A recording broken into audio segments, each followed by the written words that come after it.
Hi guys, thank you so much for joining and apologies for the last minute change of venue. There seemed to have been a networking outage across all of the social media networks just as we started our live. So we tested all of this earlier, but what are you going to do? So thank you for working with us and coming over to Zoom. And I'm very, very, very happy to be welcoming Joe Drews with us today. And it happens to be his birthday as well. So this is extra special. Yes. Joe, welcome. Thank you so much. It's really exciting to be here. And like I said, I'm just going to go ahead and assume everything went down because of our live. So that's just kind of what I'm going to run with from now on. And you being the e-learning legend and it being your birthday broke the internet. It was too much for the internet to handle. It was too much, Joe. You can never get enough, Joe. Amazing. Well, thank you so much for joining us. And we asked everyone saying happy birthday in the thank you so much. And so, yeah, first of all, give us a bit of background about yourself. Like, how did you earn this title, the e-learning legend? Well, I started when I was a young boy. No, I think learning and development, the one thing I found with learning and development from everybody that I've talked to in all my experiences, it seems like a lot of people just fall into learning and development. It's not something it's just something they fell into. And that's something that happened to me. I was working at a bank and a teller at a bank and working customer service. And I've loved customer service. I'm one of the few that enjoys retail and enjoys customer service a lot. And I really liked it. I started training people on it and training people at the bank. And then I was offered, and there was an opening for a learning and development position. Never really knew much about it. And that was kind of the beginning. That was back in 2005. And that's kind of when I learned about it. I started researching, and then had a great, amazing training manager, Kathleen Donnelly, that kind of guided me for those first few years. And kind of went from there. I started doing instructor-led training. That was my kind of all I did at the time. There was no computer-based training. There was no e-learning at that time. The legend hadn't been born yet. But just then I kind of, what's that? Just a legend, not an e-learning legend, but yeah. That's right. I'm just a legend. And then I kind of purposely went to e-learning because I saw where the industry was going, and I saw it was important as a learning and development professional to learn more about that. So I purposely took a new role at another company to learn that side where it was only e-learning. So I kind of jumped from instructor-led training purposely to all e-learning. It kind of changed my whole view of how to create training because my only experience before was instructor-led. So going through all the e-learning, learning all the design tips, and I've said this kind of to a lot of people, is I've been very lucky to have amazing managers along the way, amazing people that guided me. And again, where I moved to, I had an amazing manager who taught me all about e-learning and showed me design tips. And that's kind of the beginning of the e-learning legend. And then from there, I moved up to Seattle, and I created training for some programs up here. And then fast forward to a year ago where I started my business, and during COVID, kind of had kids at home doing the remote schooling, and I decided it was time to start my own business. And here I am today, kind of through all that time.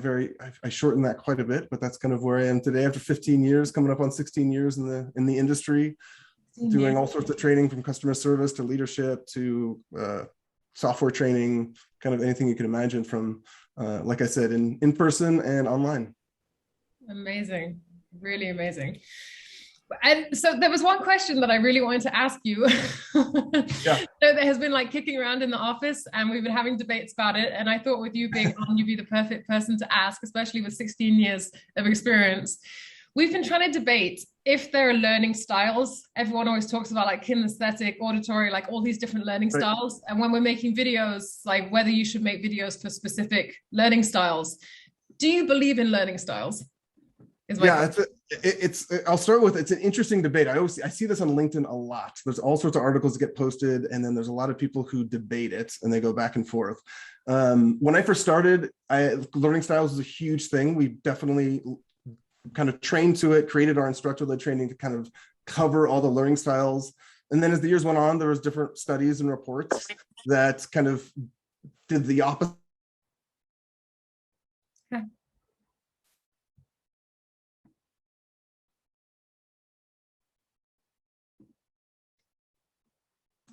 Sorry, I muted you by accident. I was muting everyone else. Apologies, Joe. Sorry. Yeah, go. Yeah, so I was just saying that, yeah, learning styles was a big thing when I first started in training 15 years ago. A lot of studies have come out that kind of contradicted a little bit. And I see a lot of the studies, I've read a lot of them. And I'm at the point now, and this is I laugh at my answer, but I'm at the point now where I don't care. And that's just it's an interesting answer, but out of all the debating, my goal in all my training is the learner. That's always my focus. And I focus on making sure we're getting the information out appropriately at the right time and at the right length. And that's really important when you create training. So if someone wants to talk about learning styles, I'm happy to do it. I've seen all the studies that contradict it, so they don't believe in it. But I'm the type of person that, and I'm in a state now where, again, I know that sounds, I don't mean to kind of be flippant about it, but it's just more of, I don't care. I don't want to, debating about it to me is taking up a lot of time, and I want to focus on the learner. And so if we want to do auditory, we can do it. Like video, obviously, talk about visual. So I think it just really depends on the topic itself, not exactly kind of focusing on we have to do these things. Because I think when I first started, we did focus on this. We have to do the auditory. We have to focus on all these learning styles to make the perfect training. And I think we're at the point now where training is kind of so bite-sized that focusing on those can be a little more difficult, even if you want to. And so to focus on the right training is what's really more important, and for the right time. And that could be just visual when it comes to video and Powtoon. Absolutely. So I'm glad that you've poshed that for us. Yeah. But it leads me on to a good question, actually. So what is e-learning? What would you class as training videos? What context are we talking here? E-learning, what's like the definition of e-learning? Yeah, like would it just be for like corporates, for big businesses? Is it something that you can do on an individual level? Like how big is training? Is it?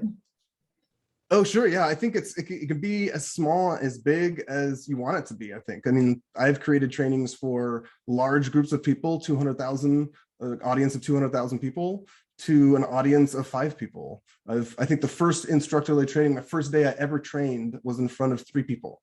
And I trained a 3-day class in front of 3 people. And that was the first thing I ever trained. But it was great. That's a great experience. It's a great experience for those 3, and it's a great experience for me, but also doing things online. So it could really depends on what you're doing. For me, when it comes to e-learning, again, my focus is always trying to focus on the learner, not the clients, not the person. I know that sounds like, obviously the client's important, but my goal is to focus on the learner to make sure they retain the information and they get it at the right time. And depending on the industry, that can mean different things. So it could mean a video, it could mean a 2-minute video. It could mean an online learning, an e-learning. It could be things that are not on the LMS. We don't put things on the LMS. It could be just on the internet. So there's a lot of different options. And it just comes down to what the final goal of the training is, what we want the outcome to be, and then what the final learner and what their job looks like. Because training will look different if you're training toward a manufacturing plant versus a sales team. It's just naturally going to look different and should look different. So that's the really big question as we start as I start designing a training. So you start with thinking about who the audience is, and then what's the next step after that? How do you begin structuring? Well, I think, and kind of take a step back before I even start structuring, and we were talking about this earlier, and I've said this a lot to a lot of people, is the needs analysis. If you do that in a meeting, if you do that in a forum, I've seen it done a lot of different ways, is, in my opinion, the most important part of the entire whole training cycle.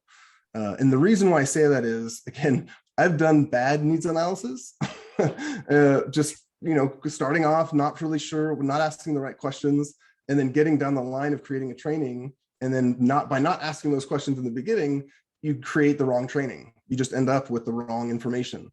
And so for me, I really spend a long time. I try to spend sometimes 2 to 3 hours in a needs analysis. And I know that sounds like a really long time, but really I wanted to pinpoint exactly what they need. And that includes not just the design, not asking questions about the design. It's about content, who's providing the content, who's the subject matter expert, how often are we going to be meeting regarding this training? Is once a week going to work? How's feedback going to work? Having that all laid out in that first meeting will solve so many issues that you might have later in the line. And again, I know that from experience, by not asking the right questions and having the development process take way longer than it should, and just from, again, kind of trial and error, getting the right questions at the beginning, helping that process go faster. And you can save yourself a lot of time by making sure that needs analysis is correct and asking the right questions when it comes to not just the audience, but all sorts of different things, the whole process of that development. I think that can be applied for many, many things. Yes. Ask the right questions at the beginning. That's right. Because I always joke, I try to talk myself out of a job, because one of the first questions, if not the very first question I'll ask is training even needed? Because right. I think a lot of people just jump to, we need to create training, create a 30-minute e-learning. And I'll ask, do we really need that? Like, do we really need a 30-minute training? What about a 5-minute video? What about an email? What if, like, do we need to spend all this time developing a training when a 2-page job aid would do the job just fine? And maybe it's not, maybe the answer is no or yes, but you have to ask that question. In my opinion, I have to ask that question to get to where I want to go with the learning. Do you have like a form or a structure that you follow for that needs analysis? Have you got it? I do. I've created different ones. What I've kind of landed on is starting with, I do an online form. You can use Google Forms as a great one, as a kind of an initial needs analysis, just to kind of see what the kind of training they need and just kind of get the idea of what they're looking for. And I always kind of put in there that what they suggest is not always going to happen, because again, a lot of people want an hour-long course when maybe they don't need it. And so I kind of see what their needs are, and then we set up a meeting, and then I have that long needs analysis, going through their form, but then adding questions to it, kind of drilling down especially exactly what they're looking for, what they expect the outcome to be, and who's the audience, and all those things, so we can have a very clear pathway to a completed course. And I warn them ahead of time, this is a very needs analysis, is going to be deep, there's going to be a lot of questions, we might need a couple meetings, but it's going to solve a lot of problems. And do you think, like, when you do that needs analysis, do you all kind of think how you're going to sell that to everyone in the company as well, and to get buy-in from that point? Yes. Yeah, yes, absolutely. That's a big process too, is talking about the communication when you launch the course and how to get that buy-in and what type of course you're doing. Because if you are creating a training that's kind of changing up the culture a little bit, maybe they've all done 30-minute or hour-long e-learnings, and you're changing things up and trying to do a 5-minute Powtoon, for example.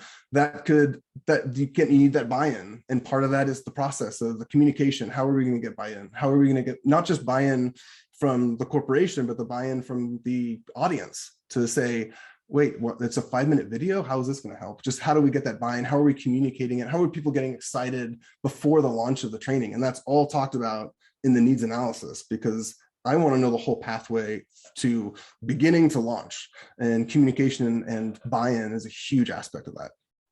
Wow, phenomenal. Yeah, this is going to be a huge thing that we're going to be discussing at Devlin this year. And I'm so excited that you can be joining us there. Yeah, that's going to be a lot of fun.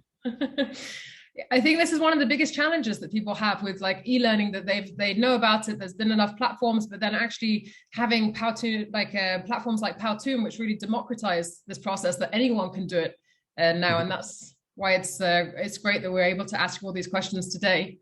That's right. So where would you start then? So if you've done your needs analysis, you know who it is that you're serving, you know, you've got the buy-in, you know what it is that you need to structure. So then next would be storyboarding. Yes, yeah, I think the next step, again, I typically will go by what the course is. So storyboarding will look different depending on the course, obviously. So e-learning and video storyboarding will look different. I really want to hone in on what the final course is. So storyboarding can look like a few things. It could be a whiteboard. Sometimes I'll sit in a room and just whiteboard it out with a couple people and talking about the navigation of where it's going to go. And very, very, piece of paper and a pen sometimes, just the easy way. I'm a terrible artist, so I try to go away from actually trying to draw things. I'm better on the computer. That's why Powtoons is very helpful. So I try to just draw kind of the pathway specifically of how do I want people to kind of see and get to the final goal.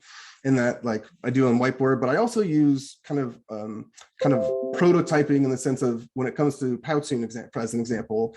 I'll start with I'll look through their templates. I think that's a great place to start. Powtoons has an amazing amount of templates, part of the reason why I use them. And then I go from there. I don't usually stick with the actual template, but I'll change some design things, move it around, and do a really quick, like down and dirty, just prototype of what it might look like, and putting some of the transitions in, kind of throwing in characters and props and things like that, not in like, you know, specific places, but just to get an idea. So that's a really big portion of mine, is just kind of seeing how that's all going to fit. The other thing is, as well as storyboarding, is writing a script. You want to make sure you're writing a script that goes along with what you're storyboarding, obviously. So asking yourself, is this going to be localized? Is this going to be for multiple countries and multiple languages? That's going to affect the script. It can affect the script. So a lot of questions ahead of time will be good. So storyboarding and script, usually I do at the same time. So I'm writing the script and storyboarding, and then kind of doing it from there. So again, that could be either if I'm doing an e-learning, a lot of times I'll start on a whiteboard. If I'm doing a Powtoon, I usually jump right into a Powtoon and just start kind of doing that prototyping, like live prototyping. I kind of look at it as, they talk about pre-visualization when they make kind of CG movies, like the Marvel movies. They have to go through that process of creating like all the CG before they even start doing the finalized thing. And that's kind of what I think of my storyboarding is that pre-viz process. So it is the e-learning legend. I'm seeing more and more evidence to base this. Okay, so now that you've got the storyboard in place, do you like have an editing process then? Do you start cutting things out? Do you try and make it like as short as possible, as efficient as possible? I do. I don't focus on short is good. I really focus on the content, and I try to, one of the kind of rules I try to live by, and I don't always follow this, but one of kind of my own professional rules is I try not to create an e-learning longer than 15 minutes and a video longer than 5. That's just a personal goal of mine when I create stuff. Again, sometimes I break those rules, but that's my goal whenever I start creating an e-learning or a video. To me, I think 15 minutes is a perfect length. And if there's more content, I just split it up in two 15-minute courses rather than one 30-minute course. That's just what I found is more digestible for people. There's more completions, higher completion percentages, and it's broken up that way. So that's kind of my personal goal. So when it comes to kind of talking about efficiency, that's what I look at. And then, but sometimes it doesn't always work that way. It has to be longer. And then the next step is, okay, so if it has to be longer, that's where the script comes in, and that's where the design comes in. So how do we make a design that could keep people's interest so they're not staring at the same screen, or they're not getting bored? Is the voiceover monotone? Make sure it's kind of has some humor. I'm a big fan of throwing as much humor as possible, because that always keeps people's interest. I don't care how cheesy, I don't care if it's full of dad jokes. It's just something that keeps people entertained. And so I always try to throw in humor and seeing if the client will go for it. Some industries are really open to it, some industries are not, and that's fine. But I just try to throw in humor as to keep people's attention as much as possible. Are there any surprising industries that have been open to humor?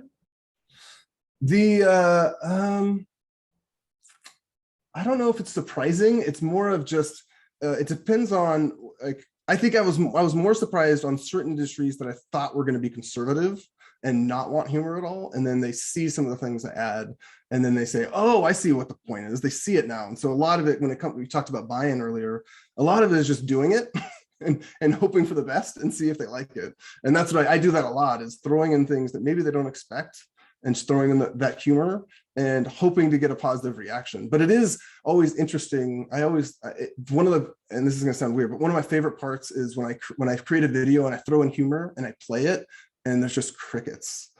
And that's just, that, I don't know why, but it makes me laugh. Like, even though I should be kind of like, oh my gosh, they're not laughing at the jokes, I just find it funny when I play it. It's just like a comedian bombing of throwing these jokes out and nobody's getting it. And so they're like, maybe we should change that. But that's always fun. To me, that's the fun part about it, is finding the humor and seeing if we can throw funny stuff in. So, but yeah, that's kind of the process with the humor. Yeah, I see a couple of people in the comments actually asking about humor and about timing as well. So I think both of those things go together. Got to get it at the right time. So we've got timing, we've got humor. What would be your third tip that you would give people for when they're starting off with their video that they should, or their training that they should focus is vital. You have to focus on specific things. A lot of times when I work with clients, or I've worked with my positions, and people aren't familiar with learning and development, their first thought is to throw everything in the kitchen sink into a training. They have a 10-page policy and they want every sentence put into that training. somehow. And to focus, if you're going to make a 5-minute video, to get that focus down to 3 at the most, because that could be a little long, but I really try to focus on 1 or 2. What do we want the audience to walk away with? 1 or 2 points. What is that 1 or 2 points? And again, that's the needs analysis. It's one of the questions I ask in the needs analysis. What do we want them to walk away with? If they're going to walk away and you ask them after they're done watching it, tell me about the video, what do you want them to say?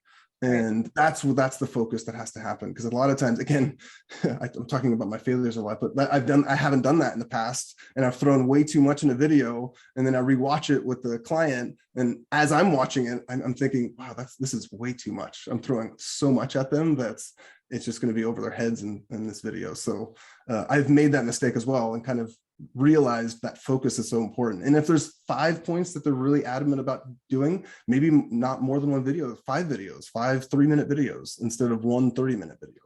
I'm a big believer in chopping those up into small bite-sized pieces.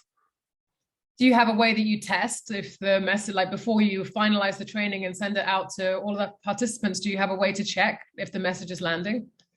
Yes, yeah, lots of discussion, lots of revisions, talking about that feedback. Again, kind of, I'm going to sound like a broken record here talking about the needs analysis, but again, that's all should be focused on the needs analysis of how you're doing that. So if you need feedback, that's part of the needs analysis discussion is, okay, are we meeting once a week to go over the video, go over the script? Who's approving the script? When are they going to get it back? How many days are they going to take to get it back? And that's how specific I try to get in my needs analysis. So to your point, when I get that feedback, when I'm done, I'll tell them this is, I'm expected to be done on this date. I'll send you the link, and you have 3 days to get back to me with any comments, or a week to get back to me, whatever we agreed on before. And then kind of going from there. So that's kind of how I like to do it when it comes to making sure it's landing. Yeah, you might think that you're harping on about the needs analysis, but lots of people agreeing with you in the comments that it's super important to start with the needs analysis. Yes. Yeah, again, I've learned the hard way by not doing that and realized how important they were. Great to have that feedback loop as well that you're talking about, to make sure that you're constantly checking throughout the process and that you deliver something that's actually going to work at the end of it. Right, and then continuing after they launch. I think that's also easy to forget for a lot of people, is once you launch it, you kind of take a deep breath and you think, okay, it's launched, great, and let's move on to the next project. And it's easy to forget that, no, you launched a course, people are taking it. So continue to watch it and see people like it. If it's still, in a year, is it still relevant? Are there things involved in the video that maybe aren't relevant anymore? That's why I kind of stay away from, I try, if it can be helped, I try not to put names in videos, because all those, like if it's a position, I try to just put, HR manager, not the person's name, because anything could change. They could get a promotion and they're not the HR manager anymore. So that's a really important part when I'm trying to create the videos too. So just kind of focusing on that as well. Very important. What are the design tips? Can you give us? Design tips. This is that was something I learned. I had to learn. I'll be very honest. I was awful at design when I first jumped into e-learning. I did not understand design tips. I did not understand kind of all the graphic design rules that were involved, and that took some studying. And so, kind of realizing that the importance of that, because I came from an ILT world where I just got up in front of a group and talked, and that was really easy for me. So jumping into an e-learning world, I realized, okay, I can't just jump in front of a group and talk. I actually have to make this in a way that looks beautiful and it's easy to kind of digest. And so I learned a lot of things, like how important color is, making sure the color's right, and making sure the branding is correct. So if the branding color is working with the branding group and their marketing group, if they have one, to talk about the different coloring involved, what's going to work there, what the best shades are, getting those color palettes, working with those color palettes. That's really important. Again, I didn't realize the importance of it until I got into e-learning and seeing how much better it just looked and smoother it is, just by simple color changes, font changes, not using, they always say don't use more than 2 fonts. Things like that is just making sure you're using the proper fonts, whether you want them to use the branding fonts or not. That's really important. Using proper, just not being overwhelmed, not overwhelming them with movement, but movement is really important in a video. So there's that fine line of not enough movement and too much movement. So making sure you get that right. And then comes music and narration. All of it kind of comes together in an important part of the design. So kind of one of the tricks of the trade that I've learned is I love doing voiceover, but it's really hard in my little tiny studio that I have to get a perfect voiceover without any echo. I try to get rid of it, but there's always some things there. And that's where music comes in. And if you put music behind an echoing voiceover, it actually covers the echo. So your voice sounds a lot better. So it's a little, I've learned that if I can't get a good voice recording, I kind of make sure the music is a little louder than I normally would, just so I can drown out that echo. But the music is just as important. Like, do you want epic music? Do you want dramatic? Do you want happy, joyful? That really affects the people's mood. And again, I'm a movie buff, so I use a lot of movie references. If you watch a movie and the music is so important, sometimes you don't even realize it. Like, try watching Jaws on mute. That's not going to be as impactful if you listen to that iconic music when you watch Jaws. And that's kind of what I think about when I make these videos, is understanding the importance of that, just the music itself, to bring people in and what I want them to feel, because it's really all about emotions, right? So when you want to make sure what they're feeling, what do you want them to feel? Excitement, happy, all those different things. Right. Yeah, getting them in the right mood for learning as well as for taking in all that information. Right. It's actually something that we've just released this week in Powtoon, that you can actually manage all the audio controls a lot better now. So per screen, even for like sound effects and everything, you can manage all of those down to the finest detail. Yes. And with the whole library that they have with all the sounds and different music options as well, it's huge. Have you tried them out yet? Yeah, I've tried it out a little. I will say I love the music options. Ever since I've started with Powtoon, that's one of my favorite things. I love picking the right music for the videos, and so the choices that they have. Before, I'd kind of have to go online and find royalty-free songs, and there's a couple of good sites for that. But when I found Powtoons and their music, it was really like there's a lot of great options that. Not only are they great, they're to me, I just kind of look at it as, I don't want to pick a song that's used. I mean, there's a couple, if you go online, if you watch YouTube at all or TikTok, they use a lot of you'll hear the same song over and over again. And I try to kind of bring in different songs and try to bring in different emotions. So that's why I love the selection that Powtoons have, because I'm able to do that. Just going back to when you were saying about the colors, is there a place that you go to look for what colors coordinate? Like if you're making a video and you're not entirely sure, you don't have a background and kind of training in this of what they should, where would you start from with picking your colors? There's honestly a lot of free sites. I mean, if you honestly only have to Google color picker. That's why I do that a lot, is to choose colors. I think one thing I also try to do, and there's a great site, I think it's just Color Picker, that you can upload a photo and then you can choose a color within that photo, and it'll tell you exactly what the RGB is or what the hex number is of the color in the photo. And so I do that a lot, so it matches if I put something in a video to get the matching colors within the rest of the video itself, like around it. So that's something I use a lot to kind of get that consistency, is using photos or something to get colors off of, and I can match those. So that's one thing I use a lot, yeah. I can imagine that's important for branding as well. Then if you're doing something for a company, I know in Powtoon that you can actually put people's logos on their shirts as part of the branding. Yep. But yes, important too. I've used that. Yeah, I've used that in a few videos, using logos on creating characters and t-shirts. That's great. So you sound, well, obviously we know that you're a huge Powtoon user. How did you start using Powtoon from the beginning? I used it because I wanted a change in the learning culture at the place I was at. We were really focused on just the e-learnings. It was very rough and tumble because they went from instructor-led, and they needed a lot of e-learnings created in a very short amount of time, which we were able to do. But then as the dust was settling, it just all looked the same, and it was, and this is coming from the person who created them, they were boring. I knew they were boring. We just had to create them quickly. And so I wanted to get away from that rut of just the boringness of the click next training, as they say, getting away from that. One of the best things I heard at a conference, just as a simple thing, was I heard, and if there's any training managers, this is a great thing to tell your instructional designers, kind of a great kind of test or, fun project, is he was saying that he tells instructional designers they can create anything they want in an e-learning. You just cannot use the next button. Next buttons are not allowed. And it was just a really cool way for them to get innovative on how to create a training without a next button, because we get so in tune with having to have a next button.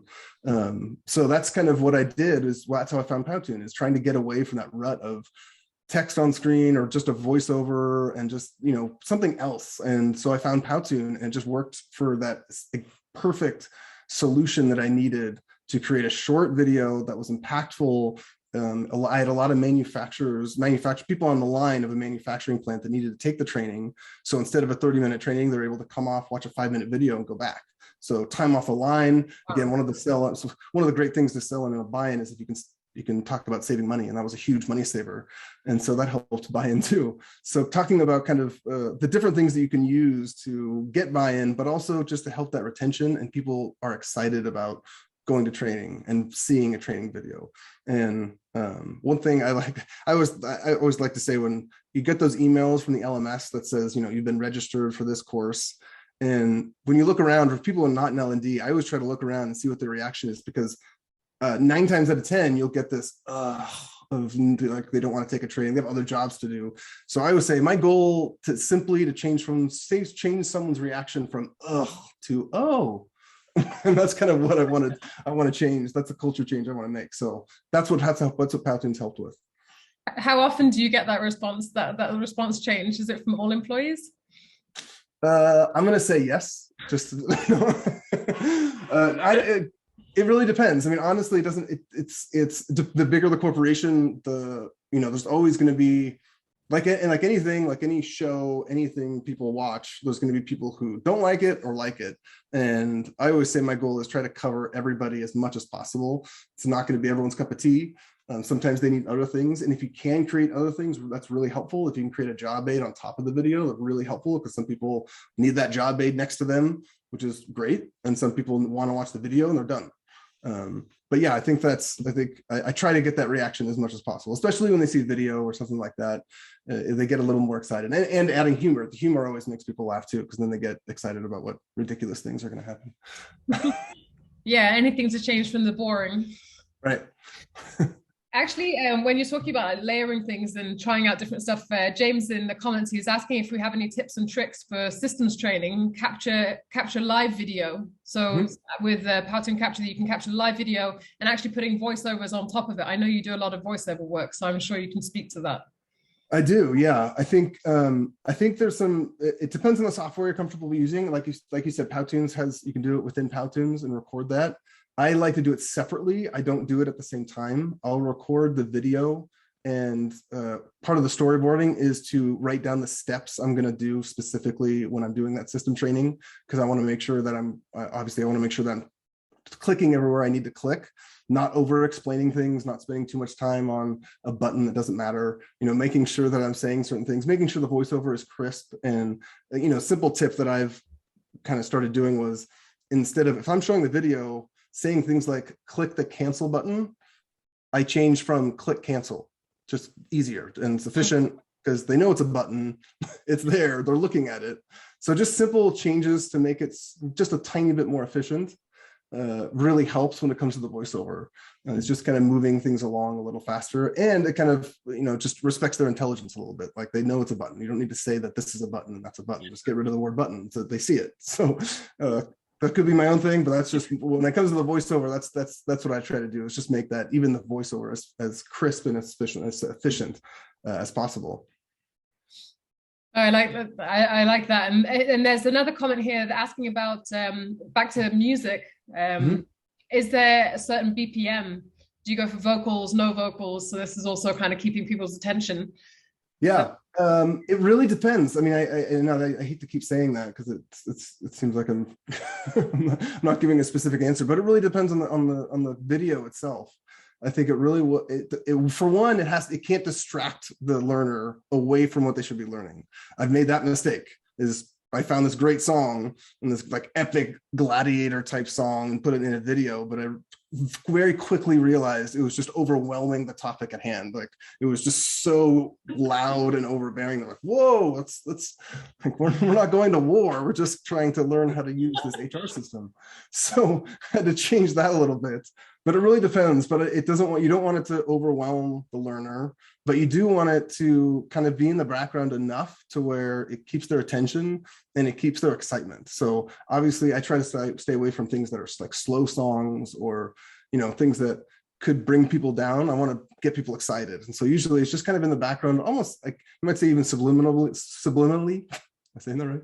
The kind of moving them along a little bit and kind of giving them that happy mood. I try to choose, end up usually choosing the happy music most of the time, just because it's fun and I like it. And people seem to like it.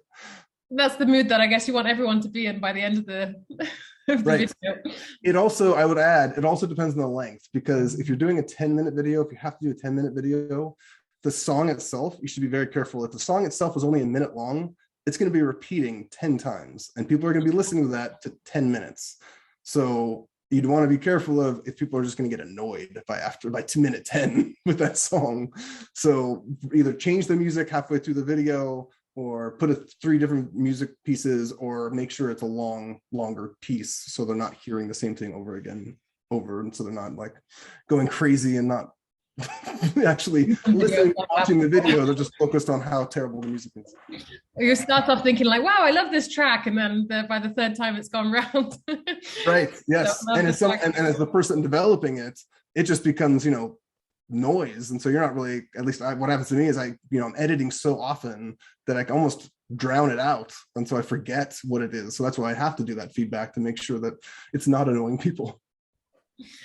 I hope that's a good answer for you, Teodra. Let us know if you have any more questions on that one.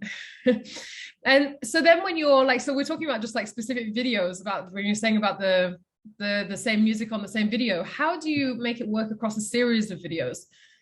Do you make them link to each other? The music? Like the music, the theme, the design, like obviously the design going through, but the knowledge that you're sharing across, like how do you plan that out? I know that you were saying that you don't have more than 5 or 15 minutes, yeah. But like, how do you make sure that there's that follow through and that people can follow all of the learning through to the end? Right. I think I like creating the characters at Powtoons, because that's just a lot of fun. So recently I created a series of videos just with a character, and that's really something that kind of moved them through all the videos. And I just put that character in kind of different scenarios. Like it started out with them being in office, but then the next video they were in a doctor's office saying they had a baby. Like that's just kind of a fun progression of the character. And then the next video was them outside, suntanning in the sun, talking about a new process. So keeping that character, but putting them in different positions and different ideas of where they could be, and just stuff like that to keep it fun and light. But having that same character be introduced through all the different videos is something that the goal is to get people interested and want to continue, because it's a fun little series. So characters are a great use for that. I love that. James is asking about tips on the end of a video. Do you finish with a recap, a contact email? That's a great question. I almost always want to do, whether it's usually a recap, depending on the time. We talk about learning objectives a lot in training, and that's a big discussion a lot when it comes to needs analysis and kind of the whole way through. A lot of times I'll put the objectives at the end of the video. Like especially if it's a how-to video or a software training, might say something like, you just learned how to change your name and update your address or something like that. Just kind of going over the things they just learned. I do like to do that just to kind of remind them of what we went over. And then contact email, definitely. And then, or a website that they need to go to, or they can go to for help. That's really important too, as well, to kind of have all that at the end of the video. So yeah, James, that's exactly what I would do and I usually do. Amazing. Well, we're coming towards the end of the time of the section where we're just speaking and answering questions. I wanted you to speak a little bit about Devlin that's coming up. What is it? What is Devlin? What are you going to be doing there? Yeah, Devlin's a conference I've wanted to go to for a while. So I'm really excited to go this year with Powtoon to kind of be able to help. What we're doing is we're talking about kind of similar to what we're doing here, talking about video creation. And so very similar, but just kind of talking about the do's and don'ts and some good tips on using Powtoon and using video as a training tool. And so it should be I'm really excited about kind of helping that discussion, bringing my legendary status to Vegas. I might just look for news apparently that week, because I'm bringing down the internet this week. So something happened, like maybe the lights will go out on the strip. I don't know. We'll find out. But I'm very excited. It should be a lot of fun. I'm super intrigued to find out actually what about this network, what happened. Yeah. If any of you listening are actually going to be at Devlin, we'd love to hear from you. Write in the comments if you're going to be there.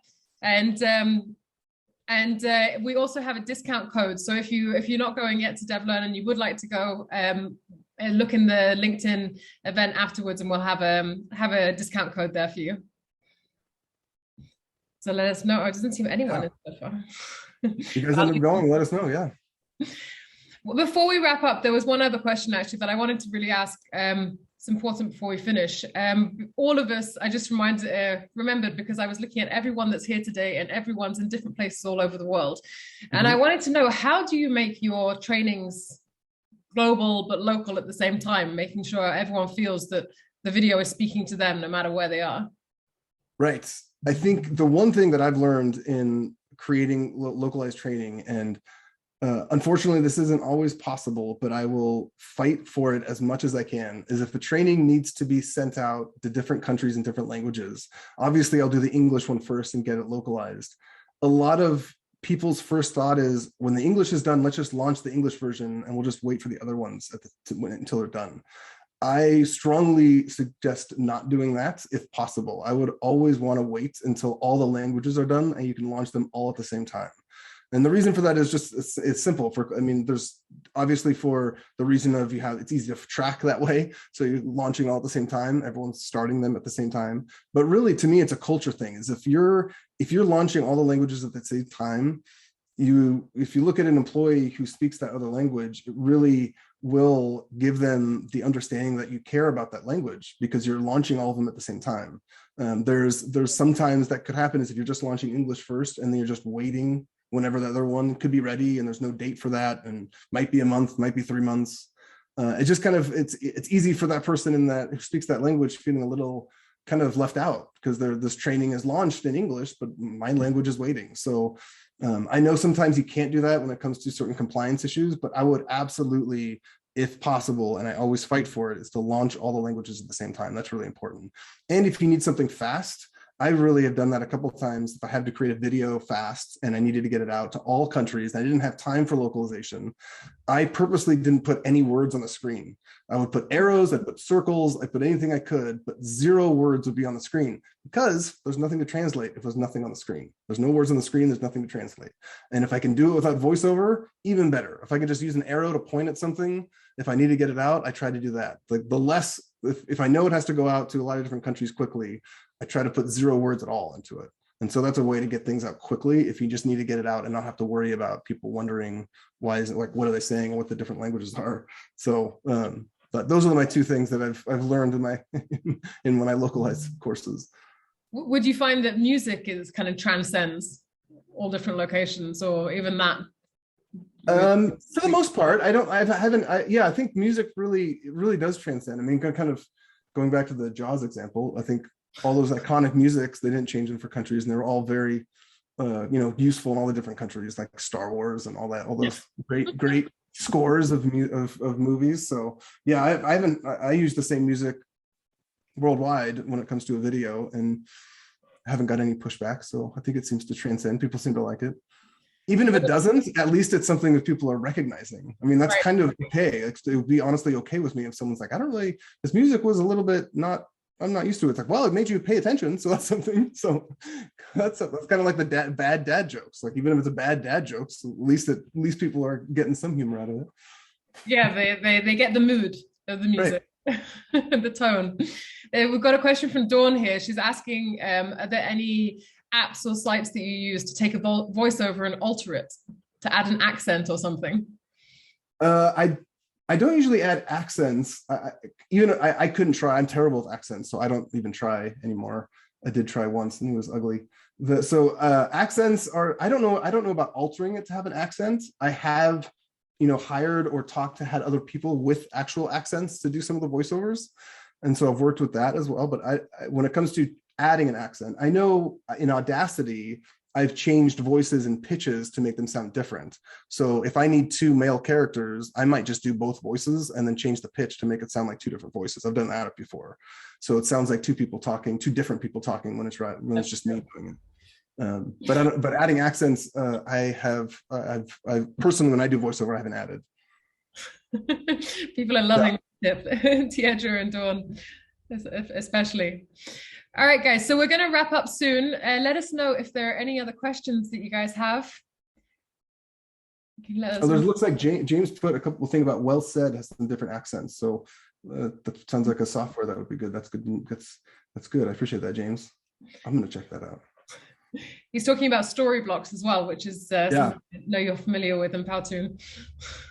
I like how you put us the John Williams of the e-learning world. That's a great. I like that. That's very true. I agree. Just gonna have a quick look through here, see if there's anything that we've missed. A lot of people at the beginning, happy birthday. And so we will end on that. James is saying that you'll love it. You'll love well said. Yeah, so Joe, thank you so much for joining us today on your birthday as well, taking this time to answer everyone's questions. Really, really appreciate it. Absolutely. And we look forward to seeing you at Devlin. And again, if anyone, if you want to have that discount code, just have a look in the LinkedIn event afterwards and it will be there for you. Yeah, hope to see you all there. Thanks so much for joining us. And thank you very much as well for dealing with the networking outage and everyone jumping over to Zoom so well. We really appreciate it. Thanks so much, guys. Have a great day or evening, wherever you are in the world. Bye.